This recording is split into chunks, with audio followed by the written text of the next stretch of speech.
최근 전쟁 중에 있는 러시아에서 반란이 일어나서 전 세계를 깜짝 놀라게 했습니다. 사람이 사는 곳에는 늘 있는 일인 것 같습니다. 성공하면 혁명이고 실패하면 쿠데타가 되는 것이죠. 이스라엘의 다윗이 왕으로 있을 때에 그 아들 압살롬이 반란을 일으켰습니다. 아버지 다윗은 신발도 신지 않고 맨발로 머리를 풀어헤치고 울면서 도망을 갔습니다. 어느 정도 시간이 지나서 전열을 가다듬고 양측이 전투를 벌이게 됩니다. 아버지 다윗이 도망가다가 쫓아오는 아들 압살롬의 군대와 전쟁을 하게 되지요. 그리고 그 전투에서 아들 압살롬이 죽게 됩니다. 그리고 그 죽음에 대해서 아버지 다윗이 통곡하는 이야기가 오늘 나오고 있습니다. 2절 끝에 보면은 나도 이 전쟁에 나가겠다고 아버지가 나섭니다. 그러자 부하들이 만류하죠. 폐하가 죽으면 이 전쟁은 끝이 납니다. 우리 10,000명보다 중요한 분이 바로 폐하이십니다. 폐하가 전쟁에 나가면은 적들로부터 집중 공격을 받을 수 있기 때문에 전쟁에 나가지 마시고 그냥 이곳에 가만히 남아 계십시오. 전쟁은 우리가 가서 싸우겠습니다. 아버지 다윗이 나도 나가서 싸우겠다고 고집을 피우다가 부하들이 만류하는 바람에 그만둡니다. 알았다. 너희들이 원하는 대로 하마. 아마 일전에 전쟁에 나가지 않고 왕궁에서 한가롭게 게으름 피우다가 죄를 범한 적이 있었기 때문에 그게 생각나서라도 야 이번에는 나도 나가겠다 막 그렇게 말했을 수도 있지요. 아무튼 이 전쟁에 다윗이 나가지 못하도록 부하들을 통해 말린 것은 하나님의 뜻이 아닌가 싶습니다. 왜냐하면 이번 전쟁에서 하나님의 계획은 다윗의 아들 압살롬 반란군의 수계를 죽이려고 하는 게 하나님의 계획인데 아버지 다윗이 전쟁터에 앞장서면은 아마 아버지로서 아들의 목숨을 함부로 해치지 못할까봐 하나님의 계획이 틀어질까봐 다윗은 부하들의 만류를 통해서 전쟁에 나가지 못하도록 한 것이 아닌가 싶습니다. 이런 부하들이 있다면 전쟁은 하나마나 싸워보나 마나 백전백승이죠. 왕이 전쟁에 나간다고 할 때 왕을 보호하려고 하는 마음으로 왕이 얼마나 소중한 분인가를 이야기하면서 우리가 나가 싸우겠습니다. 폐하께서는 그냥 여기 가만히 계십시오. 이런 왕의 마음을 헤아리고 왕을 소중히 여기는 신하들, 부하들이 있다면 그 전쟁은 싸워보나 마나 이길 수밖에 없습니다. 게다가 다윗의 장수들은 전쟁터에서 평생을 누빈 백전노장들입니다. 이 전쟁은 군사의 숫자나 무기의 크고 적음에 상관없이 다윗 편이 이기는 것이 자명합니다. 그런데 지휘관들에게 전쟁에 나서는 다윗이 부탁을 합니다. 제발 내 아들 압살롬을 너그러이 대다오.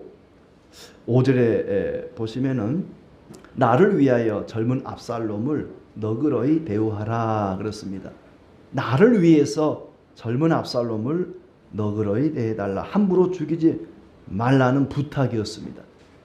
그런데 아버지 다윗의 부탁과 달리 군대 장관이었던 국방부 장관인 요압이 압살롬을 아주 잔인하게 죽입니다. 그리고 이제 압살롬이 이끌던 군대가 대패를 하게 되죠.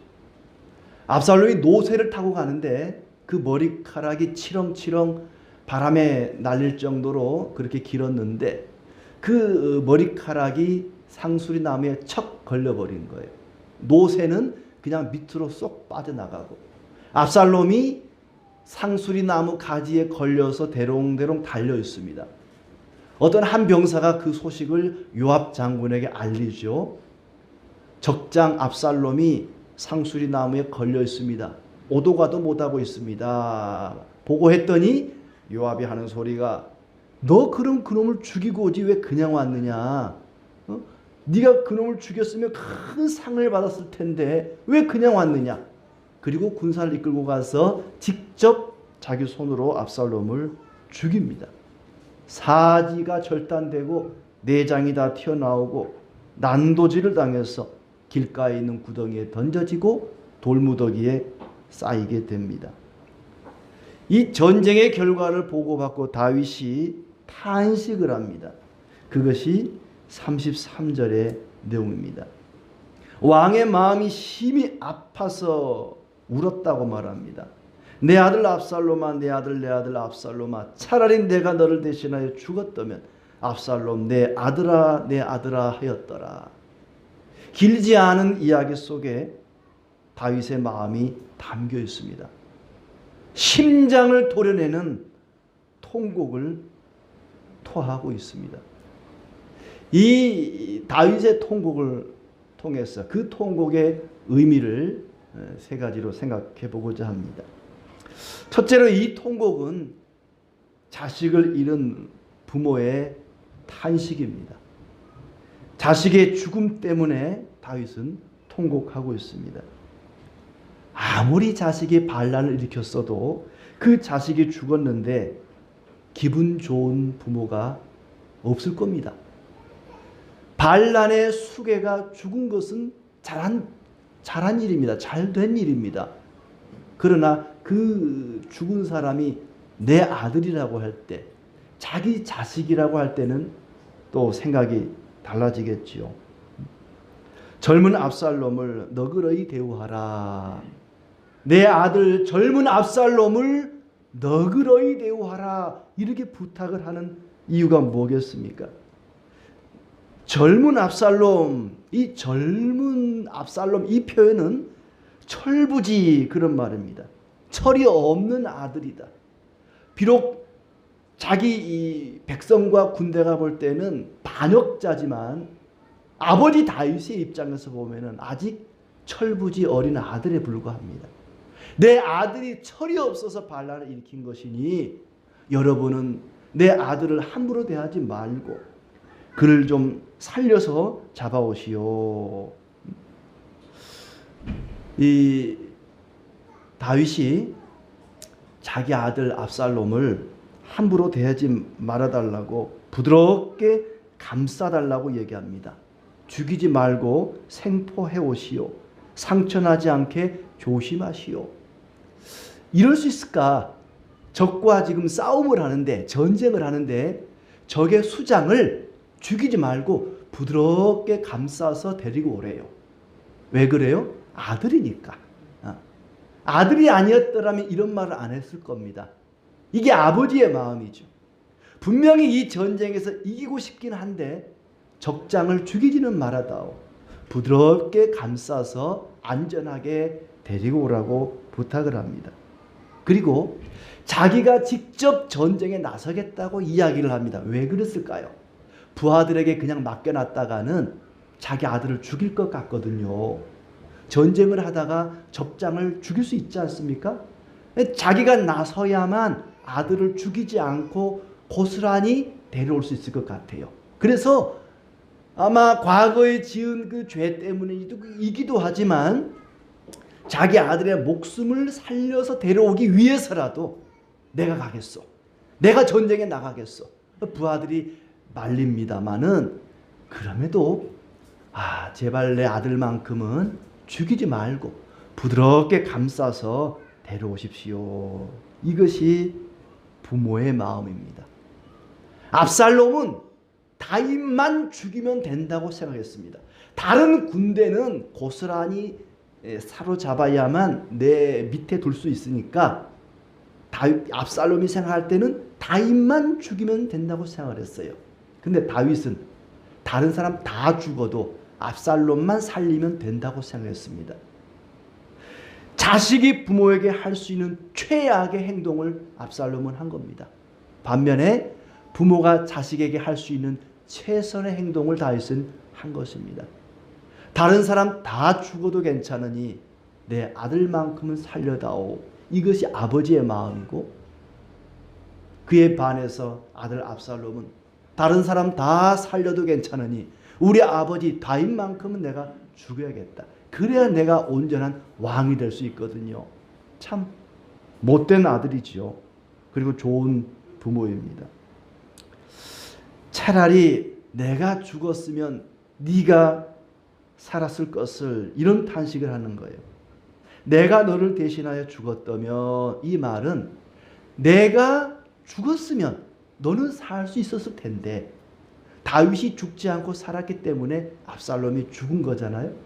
차라리 내가 죽고 네가 살았으면 좋았을 것을, 네가 죽고 내가 살았으니 죽는 것보다 더한 고통이 지금 다윗의 심장을 후벼 파고 있는 겁니다.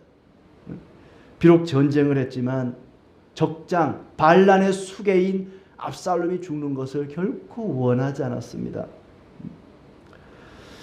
아들이 다칠까 봐 전쟁에 이기고 지는 것보다 아들의 안전을 다윗은 먼저 걱정했습니다. 그리고 전령이 오자마자 묻습니다. 압살롬은 괜찮으냐? 압살롬은 잘 있느냐? 왕이 돼가지고, 한 나라의 왕이 돼가지고 우리 군사들은 괜찮으냐? 전사자들은 없느냐? 다친 사람은 없느냐? 이런 걱정을 하고 이런 말을 먼저 해야 되는데, 왕이 돼가지고 내 아들 압살롬은 잘 있느냐? 반역자의 안부를 먼저 묻습니다. 왕으로서는 빵점짜리 왕입니다. 내 편, 우리 군대가 괜찮은지, 내 휘하에 있는 장수들은 다치거나 죽은 사람은 없는지, 그걸 먼저 물어야 되는데 반란의 수괴인 압살롬, 내 아들 압살롬은, 청년 압살롬은 잘 있느냐? 이걸 먼저 묻습니다. 부모의 입장에서는 이해가 되죠. 부모니까. 비록 반란을 일으켰지만은 내 자식이기 때문에 자식의 안부가 먼저 궁금했던 것입니다. 압살롬은 잘 있느냐? 아무리 못된 자식이라도 부모는 자식이 늘 행복하기를 바라고, 자식이 고통을 당할 때에 괴로워하는 것이 부모의 마음입니다. 아무리 못된 자식이라도 부모는 자식이 행복하기를 바라요. 저희 어머니께서 교통사고로 돌아가셨는데요. 옷을 이제 태우잖아요. 옷을 태우는데 바지춤에서 이 손바닥만한 떡이 한 덩어리 나와요.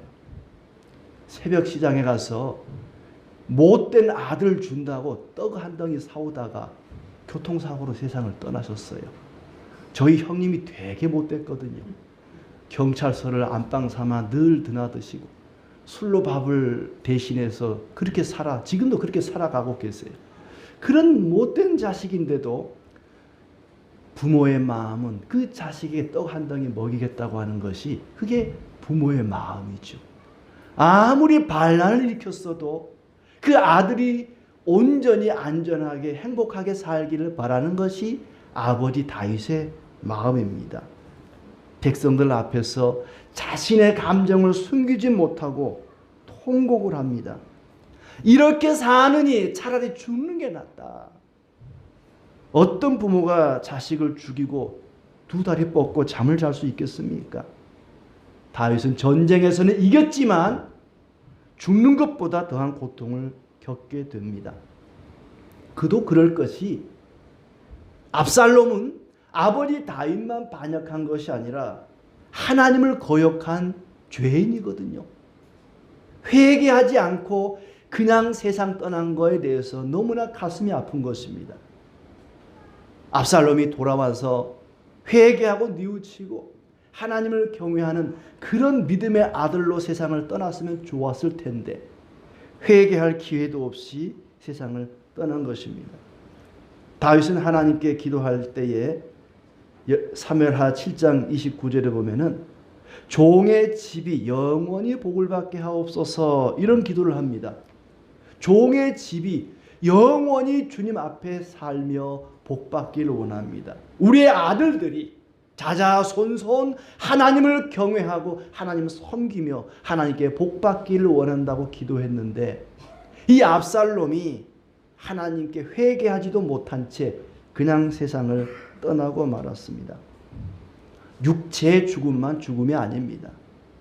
영적으로 하나님과 멀어지고 하나님과 상관없이 살아가는 것은 영적인 죽음에 해당합니다. 다윗이 자기 아들 압살롬의 죽음을 놓고 통곡했다면 우리는 영적으로 죽어가는 우리의 자녀들을 놓고 통곡해야 할 것입니다. 자녀들의 신앙을 놓고 통곡하는 부모들이 되시기를 바랍니다. 죽은 아들을 향해서 통곡하는 다윗처럼 회개하지 않고 영원한 멸망을 향해 치닫는 이들을 위해서 통곡해야 할 것입니다. 그런 의미에서 다윗의 통곡은 이 땅의 모든 부모의 통곡인 것입니다. 두 번째로 다윗의 통곡은 자신의 죄 때문입니다. 반란이 끝이 났지만 다윗에게는 돌이킬 수 없는 상처가 남았습니다. 자기의 죄 때문에 세 자녀가 죽었습니다. 밧세바를 간음해서 생긴 그 아들도 낳자마자 며칠 안 돼 죽었죠. 장남 압살롬 그 여동생을 간음했다가 압살롬에 의해서 살해를 당합니다. 그리고 이번에는 압살롬도 반역을 일으켰다가 죽게 됩니다. 자기 죄 때문에 세 명의 자녀가 죽은 것입니다. 앞에서 살펴본 것처럼 부모의 입장에서 통곡하는 면도 있지만 하나님의 자녀로서 하나님 말씀에 불순종하고 왕의 역할을 제대로 감당하지 못한 그 죄에 대한 통곡도 담겨 있습니다. 이스라엘 왕으로서 하나님을 바르게 섬기지 못하고 하나님 명령을 따르지 못한 그 죄에 대한 통곡이 있는 것이죠. 압살롬과 요압을 보면서 다윗은 자기 자신을 비춰보고 자신의 모습을 떠올려 봤을 것입니다. 요압이 어떻게 했습니까? 요압에게 분명히 부탁을 했습니다. 요압 장군이여, 전쟁에 나가거든 제발 우리 아들 압살롬은 죽이지 말아 주시오. 부드럽게 감싸서 그를 데리고 오시오. 죽이지 말아달라고 부탁을 했습니다. 그런데 이 요압 장군은 왕자인 압살롬을 반란의 수괴라고 죽이고 처참하게 죽이고 그의 죽음을 훼손했습니다. 아마 이 먼 나라에 도망가 있는 피신해 있던 압살롬을 나라로 불러들인 본국으로 불러들인 장본인이 바로 요압 자신이기 때문에 자기가 이 반란의 모든 책임을 뒤집어 쓰게 생겼거든요. 그래서 반란의 수괴인 압살롬을 죽였는지도 모릅니다. 뿐만 아니라 이 전쟁 중이라 요압 장군이 내가 어떤 짓을 해도 왕의 명령을 어겨도 왕은 나에게 함부로 못해, 이런 교만한 마음이 있었는지도 모릅니다. 바로 그런 요압이나 반란을 일으킨 압살롬이나 그 두 사람을 볼 때에 하나님께 불순종한 다윗 자신의 모습이 오버랩되는 거죠. 저 모습이 내 모습이다. 압살롬의 모습, 요압 장군의 모습이 바로 내 모습이다. 하나님 명령을 어긴 내 모습이 바로 저것이다. 다윗은 이 모든 비극의 중심에 자기 자신이 있다는 것을 알았습니다. 남의 아내를 탐내서 간음하고 그의 남편을 죽인 죄가 자기 집안을 쑥대밭으로 만들고 말았습니다. 그러면 그 죄에 대한 책임은 누가 져야 됩니까? 자기가 져야 되잖아요. 누가 죽어야 합니까? 자기가 죽어야 합니다. 다윗이 죄를 지었으니까 다윗이 죽어야 됩니다. 다윗이 밧세바를 간음하고 우리아를 죽였으니 당연히 그 죄에 대한 책임으로 자기가 죽어야 합니다. 그러나 자신은 죽지도 못하고 자기가 죽는 것보다 더한 고통을 겪고 있습니다. 아들이 셋씩이나 자기 때문에 죽게 된 것입니다. 다윗은 가슴을 움켜쥐고 통곡합니다. 다윗의 통곡은 모든 죄인의 통곡이고 모든 성도들의 통곡입니다. 설령 다윗이 나는 나의 죄 때문에 통곡한 게 아닌데 그냥 우리 아들이 죽어서 너무 슬퍼서 통곡한 것인데 할지라도 모든 성도들은 우리의 죄 때문에 나의 죄 때문에 통곡해야 마땅합니다. 다윗의 통곡은 모든 성도들의 통곡입니다. 세 번째로 다윗의 통곡은 하나님의 통곡입니다. 다윗은 인간의 한계점에서 지금 통곡을 합니다. 자식이 비참하게 죽는 것보다 더한 고통이 어디 있겠습니까? 다윗은 그렇게 하나님 앞에 통곡하는데 그 하나님은 기분이 좋으시겠습니까? 그래 잘 됐다. 네가 통곡하는 걸 보니까 내가 너무 기쁘다 그러겠습니까? 하나님은 아주 무서운 분입니다. 분명 하나님은 사랑의 하나님이십니다. 하나님 그 자체가 사랑입니다. 하나님은 사랑이시라. 그렇지만 때로는 사랑이라는 것은 맹렬한 불과 같이 타오르기도 합니다. 사랑은 그저 맹숭맹숭한 것이 아니지요. 때로는 자기 백성이 죄에 빠질 때 멸망하지 않도록 무섭게 질책하시는 분이 바로 하나님이십니다.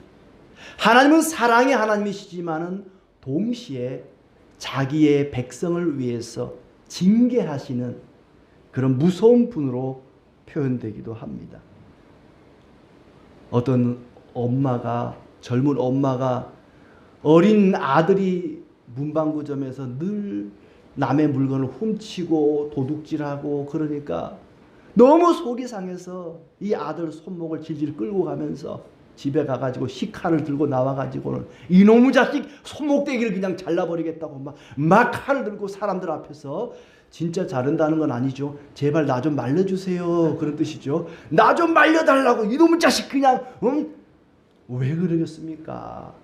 그 아들 살리려고 그 아들 도둑질하는 아들 그냥 내버려 뒀다가는 나중에 바늘도둑 소도둑 된다고 큰 도둑놈 되면 이 자식 망칠 것 아닙니까?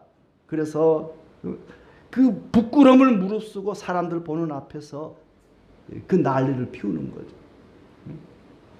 때로는 자기 백성이 죄에 빠질 때에 멸망하지 않도록 하나님께서는 그렇게 무섭게 질책하시는 분입니다. 부모가 자식을 살리기 위해서라면 뭔 짓을 못하겠습니까? 다윗에게 죄가 얼마나 무서운가를 알려주기 위해서 하나님은 지금 이런 고통을 주는 것입니다. 다윗아, 죄를 지으면 그 결과가 얼마나 무서운 것인 줄 아니? 이렇게 비참한 것이란다. 지금 네 마음이 얼마나 비참하니? 얼마나 고통스럽니? 죄라고 하는 것은 이렇게 무서운 것이란다. 네가 범죄하고 나니 이런 결과가 있잖아. 하나님이 지금 절규하는 것입니다. 하나님이 지금 통곡하는 것입니다. 다윗아, 다윗아, 네가 범죄하면 네가 죄에 빠지면 이렇게 된단다. 그러니 제발 죄를 범하지 말거라. 죄와 싸우거라. 김집사야, 이집사야, 박집사야, 제발 죄를 가까이 하지 말거라. 죄를 멀리하거라. 마누라하고 싸우지 말고 죄와 싸워라. 자식하고 싸우지 말고 죄와 싸워라. 하나님의 통곡이 여기 담겨 있는 것입니다. 다윗아, 다윗아, 네가 죄를 멀리하지 않으면 이런 고통이, 이런 비참한 결과가 주어지는 것이란다. 너 그러면 안 되잖아. 네가 죄에 빠지면 이런 끔찍한 결과에 이른단다. 다윗의 통곡은 누구의 통곡입니까? 하나님의 통곡입니다. 압살롬이 그 머리채가, 그렇게 사람들 앞에 자랑거리로 삼았던 머리채가 상수리나무에 척 걸려버렸어요. 땅에서 두 발을 딛지 못하고 대롱대롱 공중에 매달렸습니다. 하늘에도 닿지 않고 땅에도 닿지 않고 중간에 대롱대롱 매달렸습니다. 그게 무슨 뜻이겠습니까? 하늘에서도 쓸모없는 인간, 땅에서도 쓸모없는 인간, 압살롬은 그런 인간이라는 겁니다. 땅에서도 버림받고 하늘에서도 버림받은 인간이 압살롬이라는 거예요. 그렇게 땅에서도 발을 딛지 못하고 하늘에도 닿지 못하고 중간에 대롱대롱 매달리신 분이 또 계십니다. 누굽니까? 바로 십자가에 달려 죽으신 예수님이십니다. 예수님은 십자가 꼭대기에 대롱대롱 매달리셨습니다. 그 두 발이 땅에도 닿지 못하고 그 머리가 하늘에도 닿지 못하고 하늘과 땅의 중간에 대롱대롱 매달린 것입니다. 사람들에게도 버림받고 하나님께로 버림받은 죄인이 된 것입니다. 엘리 엘리 라마 사박다니 나의 하나님 어찌하여 나를 버리셨나이까. 하나님께로부터 버림받았다고 절규합니다. 하나님 아버지께서는 그 아들을 십자가 죽음에 내어놓고 비참한 십자가 죽음에 내어놓고 얼마나 통곡하셨겠습니까?